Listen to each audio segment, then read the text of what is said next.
Fish is often praised as one of the healthiest foods you can eat, especially for those managing type 2 diabetes. High in protein, low in carbs, and often packed with omega-3 fatty acids, fish seems like the perfect choice for stable blood sugar and heart health. But what if some fish, depending on how they're prepared or where they come from, could actually be doing more harm than good? The truth is, not all fish are created equal, and some can quietly sabotage your efforts to control glucose, reduce inflammation, or support your cardiovascular system. In this video, we're going to uncover the worst fish for diabetes, the types that might look harmless or even healthy, but could be working against your goals in ways you don't expect. These are the fish that can spike your blood sugar, overload your body with unhealthy fats, increase your exposure to harmful chemicals, or flood your system with refined carbs. They may show up on your plate at restaurants, in frozen dinners, or even in so-called healthy meal prep kits. We'll explore why deep frying or breading fish can turn a good protein into a metabolic trap, why some popular fish are dangerously high in mercury, and how certain processed or farmed options can promote inflammation rather than reduce it. You'll learn not just what to avoid, but why, and how to make smarter swaps that protect your blood sugar, your heart, and your overall health. If you've ever assumed that any fish is a good fish, this video might surprise you, because for people with diabetes, avoiding the wrong fish could be just as important as adding the right ones. The difference can come down to just a few simple choices, but those choices can lead to more stable energy, fewer complications, and better outcomes over time. So stay with us as we reveal the top 5 fish you should skip and what you should eat instead. Fish to avoid. Number 1, deep-fried fish, a blood sugar and heart double threat. Few foods seem more satisfying than a crispy, golden piece of fried fish. Whether it's fish and chips, a fried fillet sandwich, or seafood platter, deep-fried fish has a comforting appeal that's hard to resist. But for those managing type 2 diabetes, this preparation method can quietly undo all the potential health benefits that fish might otherwise offer. Deep-fried fish ranks among the worst fish for diabetes, not because of the fish itself, but because of how it's cooked and what it brings along with it. When fish is deep-fried, it's submerged in hot oil, often after being coated in refined flour or breadcrumbs. This process dramatically increases the calorie content and introduces harmful trans fats and oxidized oils that fuel inflammation, promote insulin resistance, and damage blood vessels. The crunchy coating may be flavorful, but it's also a source of refined carbohydrates that can lead to sharp blood sugar spikes, especially when combined with sugary sauces, fries, or white bread often served on the side. What makes fried fish even more problematic is how frequently it's consumed in fast food or restaurant settings, where the type of oil used is rarely heart-friendly. Many establishments reuse frying oil multiple times, which increases the concentration of harmful compounds like advanced glycation end products, AGEs. These compounds not only drive up blood glucose, but also accelerate aging of the blood vessels, kidneys, and eyes, 3 organs already at risk in diabetes. In addition to the inflammatory oils and hidden carbs, frying significantly reduces the omega-3 content of fish. These are the very fats that support insulin sensitivity, reduce triglycerides, and lower the risk of cardiovascular disease. What starts as a potentially blood sugar-friendly food becomes something that's loaded with harmful fats and stripped of its original health value. Regular consumption of fried foods, including fish, has been linked to a higher risk of developing type 2 diabetes and a greater chance of complications among those already diagnosed. Studies show that people who eat fried food multiple times per week have increased levels of inflammation markers, higher fasting glucose, and worse lipid profiles compared to those who eat fish grilled, baked, or steamed. The good news is that there are easy ways to enjoy fish without deep frying it. Baking, grilling, broiling, or lightly pan-searing in olive oil preserves the health benefits of fish while avoiding the added sugars and unhealthy fats.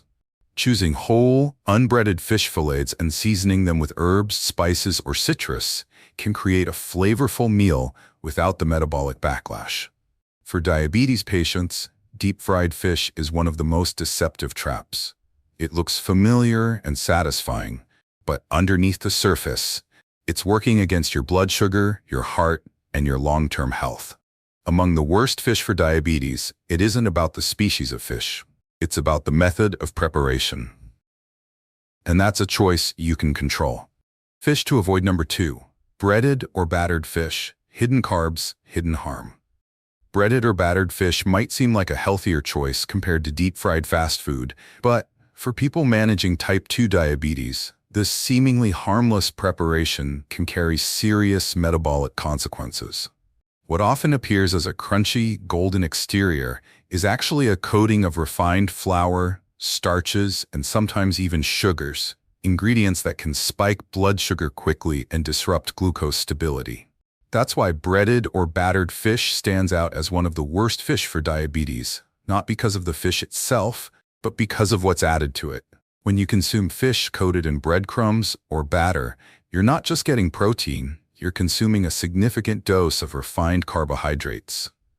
These fast-digesting carbs quickly convert into glucose, often leading to sharp post-meal spikes that leave you feeling tired, hungry, and irritable just hours later. This roller coaster effect places stress on your pancreas and contributes to insulin resistance, making it harder to keep long-term blood sugar under control. The problem is further compounded when these dishes are paired with sugary sauces like ketchup, barbecue glaze, or sweet tartar dressings, which are common accompaniments to breaded fish. These sauces often contain high fructose corn syrup or other hidden sugars that amplify the glycemic impact of the meal. Even baked breaded fish, which may appear healthier than deep-fried versions, still contains these refined carbs and glycemic triggers, unless made with whole grain or low-carb alternatives, which are rarely used in commercial or packaged products. For those watching their weight, breaded fish can also be a sneaky source of extra calories. The breading acts like a sponge for oil, even when baked, and adds bulk without providing much in the way of nutrients. This combination of empty calories, unstable blood sugar, and inflammatory oils makes breaded fish a poor choice for anyone trying to manage diabetes and avoid its complications. Even more concerning is that many processed breaded fish products are sold frozen in grocery stores or served in school cafeterias, buffets, and chain restaurants, settings where ingredient quality and nutritional transparency are often lacking. Some of these products contain added preservatives, sodium, and artificial flavorings that can irritate the digestive system and increase the risk of hypertension, another common issue among people with diabetes. To enjoy fish in a way that supports your blood sugar and overall health, choose plain fillets and season them yourself. Instead of breadcrumbs or batter, opt for almond flour, crushed nuts, or ground flaxseed for a light, low-carb coating that adds texture without spiking your glucose. Or skip the coating altogether and let the flavor of the fish shine through with herbs, spices, and a drizzle of lemon. Among the worst fish for diabetes, breaded and battered options may not seem dangerous at first glance, but once you understand the hidden carbs and how they disrupt glucose control, it becomes clear why they should be minimized or avoided. Protecting your blood sugar isn't just about the kind of fish you eat, it's about how it's prepared and what comes with it. Fish to avoid. Number 3. Farmed tilapia. Omega imbalance and inflammation risk. Tilapia is one of the most widely consumed fish in the world, largely because it's affordable, mild in flavor, and easy to prepare. But for people with type 2 diabetes, especially those looking to reduce inflammation and support insulin sensitivity, farmed tilapia may not be the wise choice it appears to be. Despite its popularity, farmed tilapia has earned a place among the worst fish for diabetes due to its poor nutritional profile and the conditions in which it's raised. Unlike wild fish that feed on algae and aquatic plants, farmed tilapia are often raised in overcrowded environments and fed a diet high in corn, soy, and processed grains. This feed creates an unhealthy imbalance in the fish's fat composition, specifically a very high omega-6 to omega-3 ratio. Why does that matter? Omega-6 fatty acids are essential in small amounts, but when consumed in excess, especially without adequate omega-3s to balance them, they promote chronic inflammation. For individuals with diabetes, inflammation is already a problem. It worsens insulin resistance, contributes to blood vessel damage, and accelerates complications like neuropathy, retinopathy, and heart disease. Tilapia from these sources not only lacks the beneficial omega-3s found in salmon or mackerel, but actually contributes to the very inflammation that drives blood sugar instability and long-term organ damage. Adding to the concern, some farmed tilapia operations, particularly those in less regulated countries, use antibiotics and chemical treatments to manage diseases in crowded tanks. Traces of these substances can remain in the fish and enter the body when consumed, further stressing the liver and immune system. For someone living with diabetes whose detoxification pathways may already be compromised, this represents an unnecessary burden. The issue isn't with tilapia itself, but rather with how most of it is produced. Wild tilapia, which has a better nutrient profile and lower omega-6 content, is difficult to find and often expensive. Most of the tilapia in grocery stores and restaurants is farm-raised, often imported, and lacks the omega-3 benefits that make fish such a smart choice for blood sugar support in the first place. If you're looking for a mild, low-cost fish alternative that won't drive inflammation, consider wild-caught cod, trout, or haddock instead. These fish offer lean protein and better fatty acid balance without the drawbacks of industrial tilapia farming. Seasoned properly and cooked with care, they can be just as versatile as tilapia without compromising your health. Among the worst fish for diabetes, farmed tilapia is a prime example of how not all fish are equally beneficial. Its omega imbalance, questionable farming practices, and inflammatory effects make it a poor choice for anyone trying to stabilize blood sugar and protect long-term health.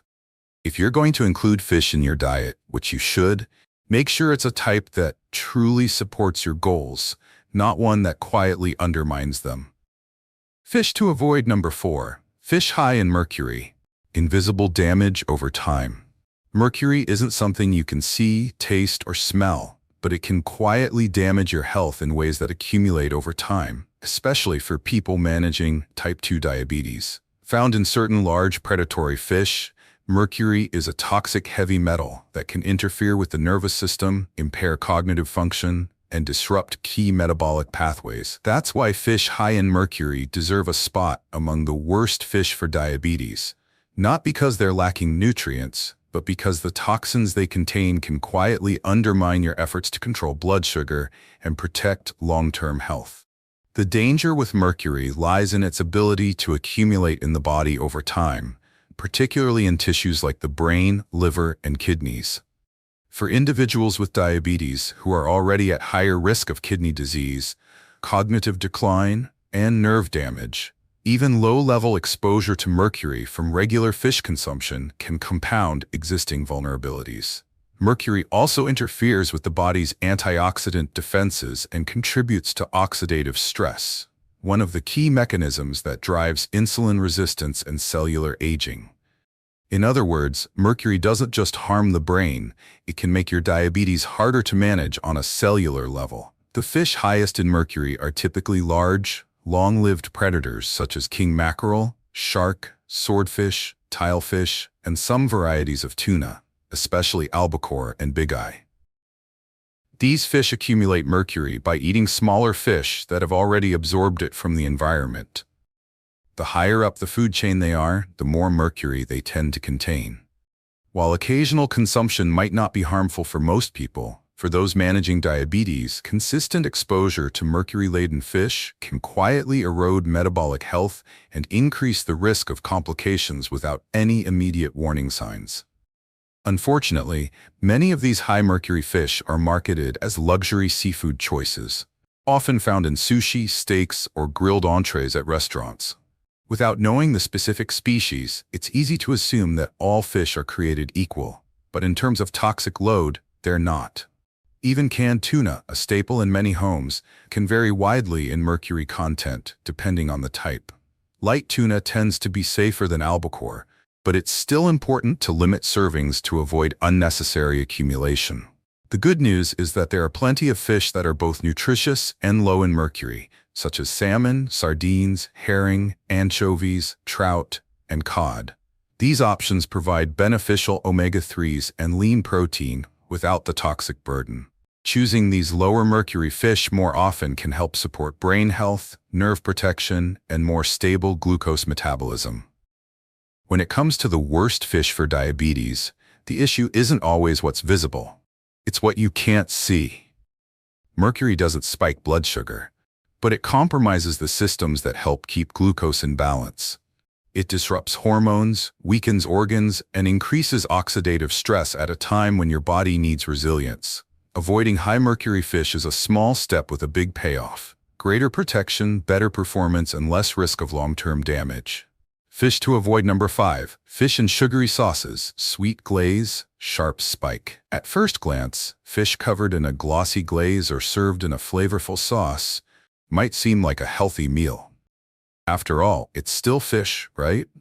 But for people managing type 2 diabetes, these sweet and savory coatings can quickly turn a nutritious protein source into a hidden source of glucose chaos.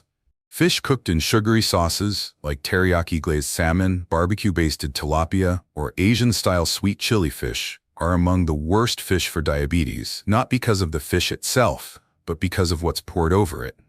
These sauces often contain large amounts of added sugar, honey, corn syrup, or other high glycemic sweeteners that quickly break down into glucose once consumed.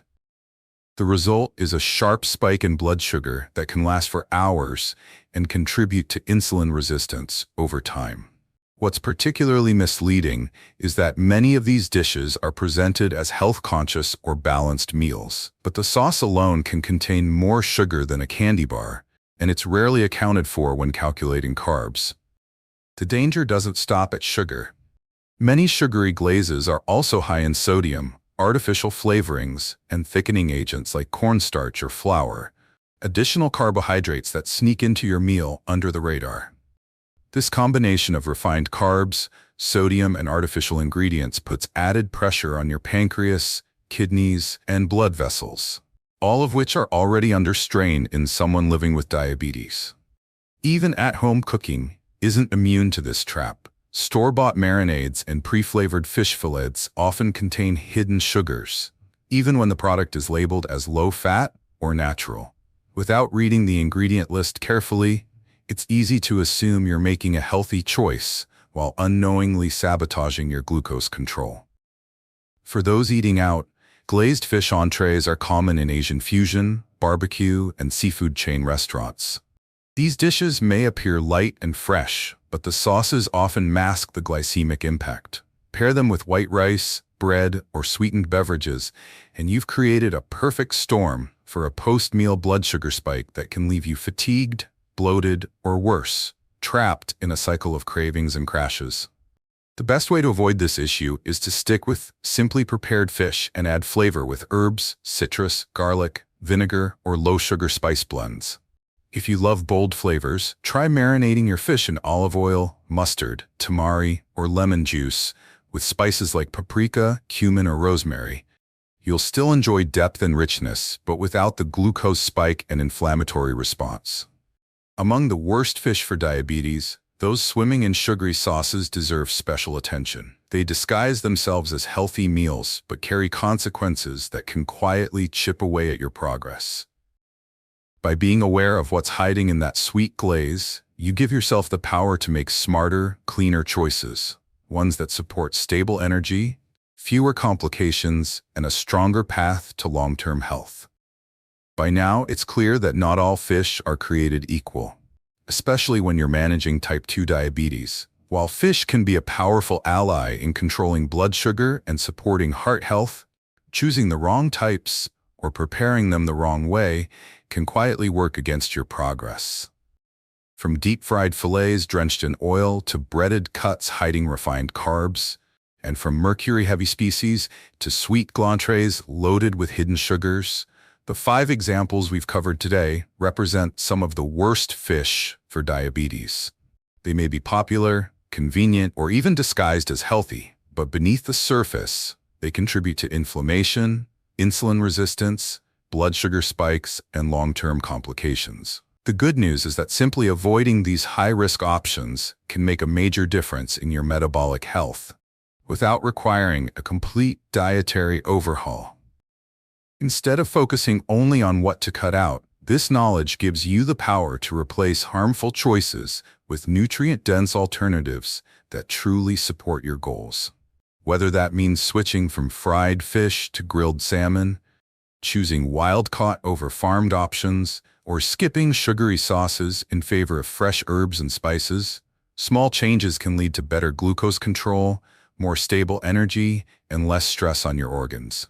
This isn't about fear, it's about clarity. By knowing what to avoid and why, you can build meals that serve your body, not sabotage it.